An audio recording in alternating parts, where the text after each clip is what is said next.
Hello everyone, welcome to my channel. If you just want to jump ahead to me talking about my drone kit, there are chapter markers below to skip all of this first part.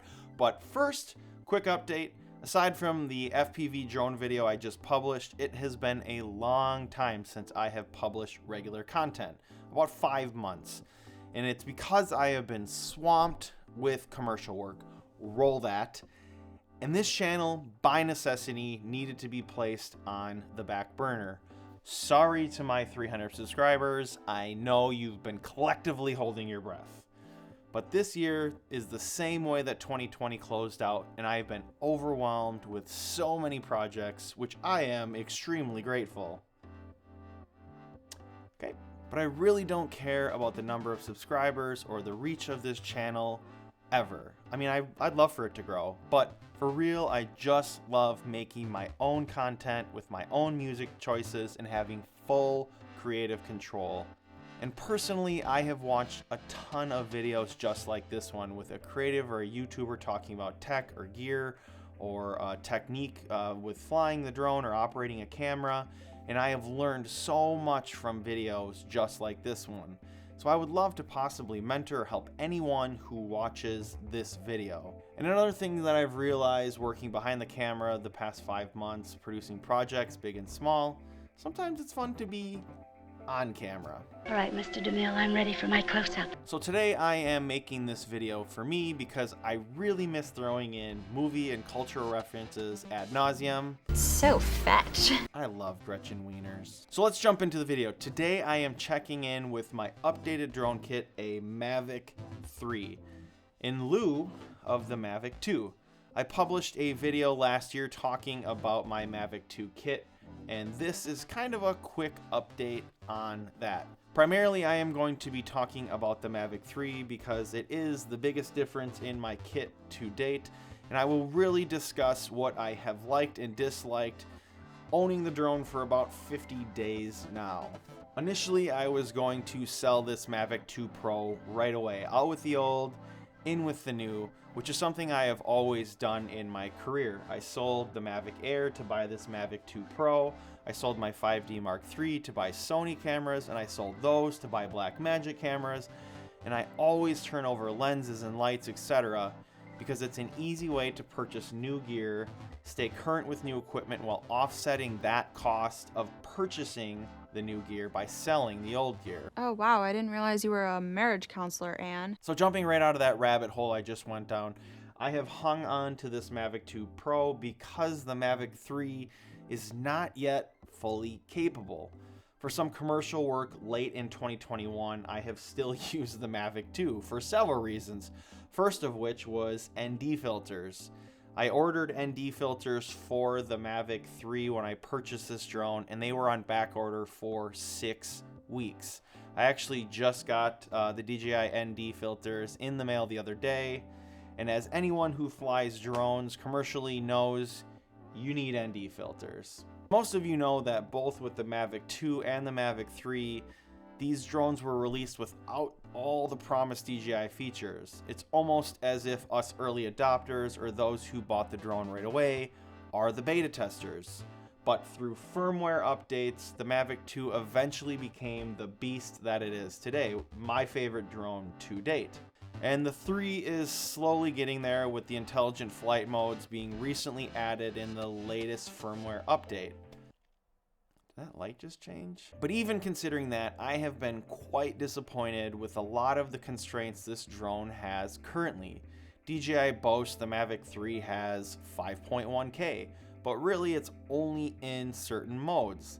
And the resolution is particularly missing from the intelligent flight modes, which I don't use often, but still I would argue not to triumph the drone as 5.1K if you can't even use it within DJI's heralded intelligent flight modes. So I upgraded to the Mavic 3 for 5 very important reasons, first of which is tax purposes. So that's a write-off. The second is flight time. DJI boasts it's about 46 minutes, which is never actually the number that they market. I'm guessing that they probably test these drones in some sort of indoor environment with no elements, hover at 8 inches off the ground until the drone cannot fly anymore. Boop, 46 minutes. Well, of course, none of us fly like that, so the number is much closer to 30-ish minutes of flight time, but still, that flight time is a massive upgrade from the 2. Second is the camera itself. The Micro Four Thirds sensor looks fantastic, a clear upgrade over the Mavic 2. In my experience, this picture quality is second only to that of the Inspire or a flying platform, which has an actual cinema camera attached to it. But for the price point compared to that of an Inspire or a flying platform, you really cannot beat the camera that this drone features. I'm impressed with the images that I've captured thus far, especially in low light. Third, Drei Gläser. the connectivity with the controller is even better than in previous models, which flying hundreds of hours with the Mavic 2, I would often have a weak signal with moderate interference from a building or trees. Flying downtown Minneapolis, or sometimes when doing site surveys, drone to controller connection was not always seamless. And I have tested the signal strength with the Mavic 3, and it has unbelievable connectivity. I encourage you to do searches on YouTube or Google, and you can see some of the long-range tests that other people have done. It's an impressive connection upgrade. In my testing, only under extreme conditions did I experience weak signal warnings. And I think the connectivity alone was worth the upgrade. The last reason why I thought the upgrade was worth it was the optical sensors being 360 degrees around the drone, which the Mavic 2 does not have. With the Mavic 2, I would often be strafing or doing a parallax move and being paranoid about hitting something because the Mavic 2 does not have sensors on the side of the unit. The 3 has 360 degrees of protection. Though I will note, I was testing these superior sensors near this tree shown at my house, and I was being a little brash and getting real close, and the drone did strike a branch and crash. So suffice to say, I got the first accident out of the way. You are without doubt the worst pirate I've ever heard of. Besides some propeller damage, the drone is just fine. Drone crashes have become a theme on this channel. You know something? You suck. Toggling a lot on and off is a pretty standard feature on any camera system, especially in 2021, 2022, and this not being a feature on this new cutting-edge drone is ridiculously frustrating. So you better fix that issue with future firmware DJI, or else I'll... What I'm gonna do is piss and moan like an impotent jerk! Also frustrating is that the D-Log feature cannot even be used in the intelligent flight modes, just like the 5.1K. Now don't get me wrong, the DJI standard color profile, it looks fine, but I want to shoot in D-Log for almost all my flights, minus when I am doing site surveys, taking photos or videos of properties, and I just want to have a quick turnover, give them the footage right away, no color correction needed, because in those instances, image flexibility is not paramount. And the content out of camera, DJI's color profile is fine for my survey clients. Otherwise, I want to be in D-Log footage at all times, and to be honest, I don't often use those intelligent flight modes, but if and when I do not want to be able to do color matching between log footage and DJI's color profile. Two other annoying things about the 3 both revolve around charging the drone itself.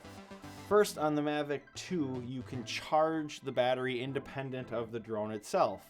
For the Mavic 3, you have to have the battery in the drone to charge it, unless you purchase an $89 3-bay charger, which is available in the Fly More combo, but I didn't buy the Fly More combo. So my guess is this is a cash grab on DJI's part. Dick move, Banner. So I cannot even charge the battery while using the drone itself without purchasing a $90 charging accessory.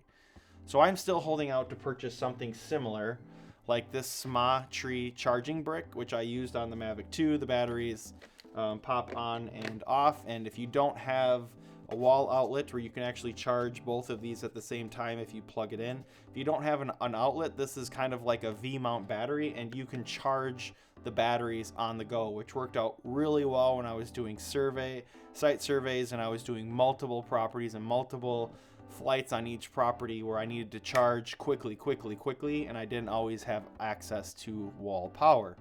So I did a whole video on this, which I will link here. Aside from that, I cannot even charge the battery while having the drone protector itself fastened. Regarding the cover itself, I like it. It's higher quality than this cheap little plastic thing that they have on the Mavic 2. I think it protects the camera much better and the drone itself. But again, I cannot even charge the drone with this thing on. And the last note on the charger, I think that this charger is a downgrade from the Mavic 2 unit. On the previous iteration, I could charge the controller, my iPad, and the battery all at once. This new charger, I can only charge 2 accessories at a time. And as you'll see here, I also upgraded my iPad. Here with the Mavic 2, I have an iPad mini 4, generation 4, which worked out well for this setup. But on my first flight with the Mavic 3, this iPad, the iPad mini, gave me a warning notification that the GPU was overloaded, meaning the downlink from the drone could have delays or be glitchy, something I experienced with the Mavic 2 the first time I destroyed it. Yes, there has been more than one crash with this fine drone. And so on this, before I just had a Generation 2 iPad mini and the GPU was overloaded and it caused the downlink signal to freeze and completely lose connectivity with the drone. And then I ended up making a mistake and pushing the controllers in the wrong way, and it crashed into the side of a hotel in San Antonio. That was a fun story. Link to that video here.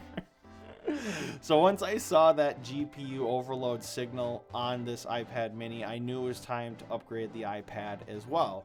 So I went onto Facebook Marketplace and I found a slightly used iPad Generation 8 to pair along with this Mavic 3. And I have had no GPU overload issues because this is a more powerful iPad. And so this iPad is a beast and it's able to handle all of the necessities with the Mavic 3 for a safe and effective flights. And so now many people have asked why I didn't buy the Cine version. You liar! Okay, so no one's asked here, but many in my own production circles have actually asked me. And for me, the biggest cost is in the Cine package is that controller. And the controller is nice and it has a small footprint, but for me, I mean, look at this setup. I mean, look at the size of this screen. It is massive, 10.2 inches compared to the 5.5 inch screen on the controller. It has almost double the real estate. And so with video production, a bigger screen is always better, and you don't miss the small details on a big screen. And so this setup has a little bit larger footprint in my bag, and it's not all just in one compact unit, but it all fits, and the setup time is only marginally longer than the simplicity of using that smart controller. And also worth noting, the controller is $1,200 alone, where my setup, I paid $350 for this Gen 8 iPad, and then $30 for this iPad screen holder. So like I mentioned, I didn't feel like the Pro Controller and then that carrying case and then 2 sets of ND filters. Really, I only need 1. I don't really need those other ND filters for my uses as a drone pilot. And so that considered, I didn't feel like the price tag merited that advantage of having a drone that can shoot ProRes or has a 1 terabyte internal storage. And none of those perks of the cinema package make it work for $5,000 for me. And a lot of that can also be attributed to why I didn't buy the Fly More combo, because I don't need a bag. I don't necessarily think that all those things that they throw in there are a bargain. I feel like that's just kind of a way for them to charge a little bit more. And the only thing I'm really missing, I ended up buying an extra battery. I bought the NDs on my own.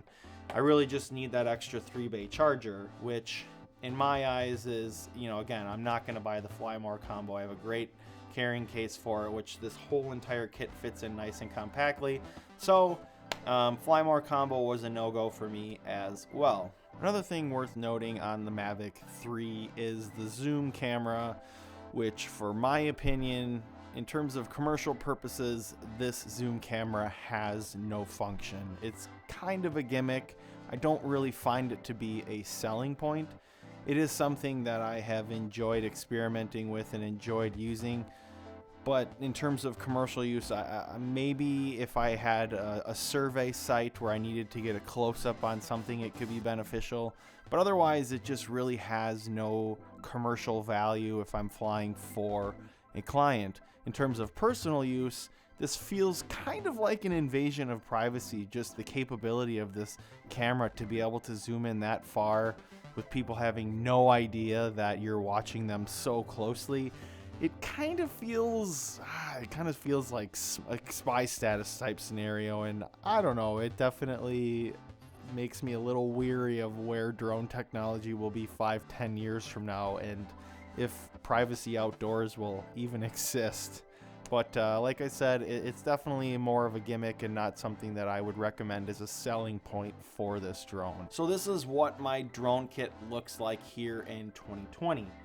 I'm still hanging on to the Mavic 2 for even a few more months, even just as a backup in the event of a crash, because that's never happened before. I'm fly. I'm pilot. So thank you for taking the time to watch this video and glean a bit from my production experiences. If you feel obliged, like the video, subscribe to this channel because it is blowing up. 300 subs is like a superstar status. But again, grateful for your time today. Until next time, goodbye friends. I love you all.